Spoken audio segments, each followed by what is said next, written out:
On dit souvent de la France qu'elle est une société fragmentée, que la cohésion sociale n'est plus ce qu'elle était. Les grandes institutions créatrices de liens sociaux ont perdu de l'importance. On va même jusqu'à employer des termes comme individualisation et conflit intergénérationnel afin de la qualifier. Alors, comment réconcilier les générations ?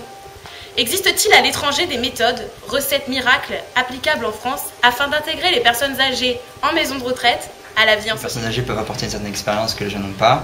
J'ai travaillé dans un centre communal d'action sociale dans la ville de Marseille. Donc en fait, on s'occupe clairement de personnes âgées qui sont encore autonomes, qui se retrouvent dans leurs appartements, dans leur maison, mais qui n'ont plus vraiment de lien social et qui sont en manque en fait de dialogue ou encore d'écoute. Ensuite, on a un relationnel donc avec deux associations, donc les Éclectiques et l'association Bleu Musique. Ce sont deux associations donc, qui ont été créées. Et ils viennent toutes les 2 semaines donc pour aussi des concerts, des chansons, donc 2 mercredis par mois et 2 dimanches par mois. Nous, aller à l'extérieur, c'est très compliqué, comme je disais, que ce soit l'accompagnement, que ce soit la logistique. Il faut se garantir de tout. Il faut toujours être couvert, en tout cas, par toutes les assurances possibles. Les assurances, que ce soit civiles ou les assurances, notre propre assurance, c'est ramener de la vie où on est en train d'un petit peu perdre justement de l'autonomie et perdre un petit peu petit à petit. Je pense que quand moi j'y gagne en expérience déjà, et je gagne en maturité parce que c'est des personnes quand même qui ont été comme nous et qui ont quand même vécu longtemps et pouvoir les côtoyer permet de gagner en maturité. Je pense que ça peut leur être bénéfique parce que le contact avec les jeunes, je pense que le contact avec les jeunes c'est quelque chose de bien pour eux. On peut faire du sport à tout âge et ce grâce justement à des éducateurs sportifs qui ont un jeune âge, puisqu'ils sont issus de la fac.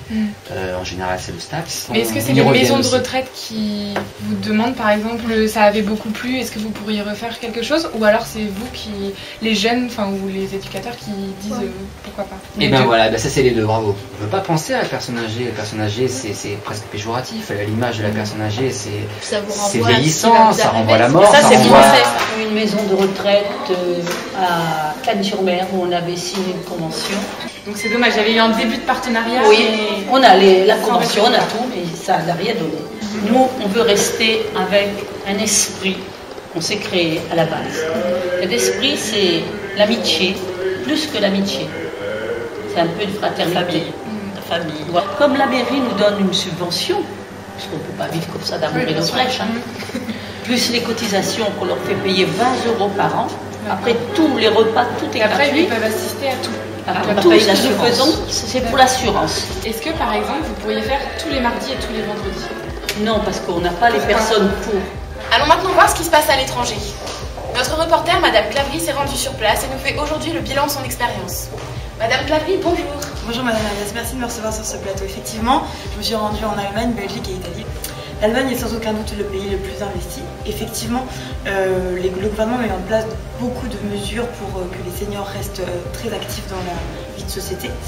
Par exemple, il leur permet de poursuivre leurs études tout au long de leur vie et donc rester au contact des jeunes. En Belgique, ce sont les citoyens qui demandent au gouvernement de sponsoriser les associations afin qu'elles viennent en aide aux maisons de retraite. Et on a donc des exemples de maisons de retraite un peu particulières, comme des maisons autogérées ou des maisons avec du lien intergénérationnel.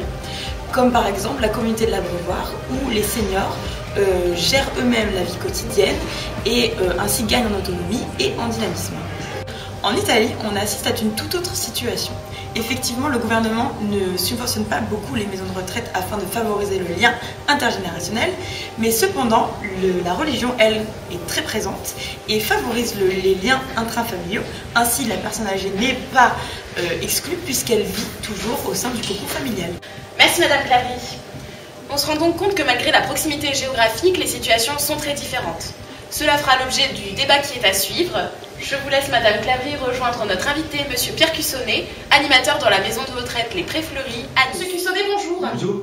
Il me semble que vous avez eu des difficultés à faire en sorte que les jeunes aillent rendre visite à des personnes âgées en maison de retraite.